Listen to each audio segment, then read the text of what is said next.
நான் மீண்டும் மீண்டும் சொல்கிறேன், இதை தள்ளிவிடாதே. லைக், சப்ஸ்கிரைப் செய்து முழுமையாக பார்க்கணும். இந்த வீடியோவை முருகனை கண்களில் நிறுத்தி ஒரு நொடி நின்று பாரு. அவர் முன் நிற்கும் போது வாழ்க்கை பயமெல்லாம் ஓடிப்போகுது. வேலின் ஒளி உன் உள்ளத்துக்கு நுழையுது. உன் மனசில் எத்தனை போராட்டம் இருந்தாலும் முருகன் ஒரு மூச்சாகவே நிம்மதி தர்றார். உன்னை யாரும் காப்பாத்தலனாலும் வேல் காப்பாத்தும்.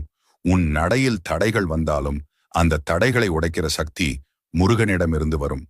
இன்று நீ எவ்வளவு சோர்வாக இருந்தாலும் முருகன் உன்னை எழுப்ப தன்னோட 6 முக ஒளியை அனுப்புகிறார்.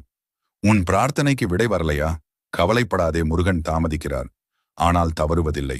உனக்கு சரியான நேரம் வந்ததும் வாழ்வை தலைகீழா மாற்றி விடுவார். வேலின் முனை போல உன் பாதை நேராகும். எதிரிகள் பேசிய விஷமெல்லாம் வீணாகும். ஏன்னா முருகன் உன்னை பார்த்து சிரிக்கிறார். அவர் சிரிப்பே உன் வாழ்வின் வலிமை நம்பிக்கையை மீண்டும் உயிர்ப்பிக்கும். எத்தனை முறை விழுந்தாலும் மீண்டும் எழு. ஏன்னா முருகன் உனக்காக போராடுறார். நீ கண்ணை மூடி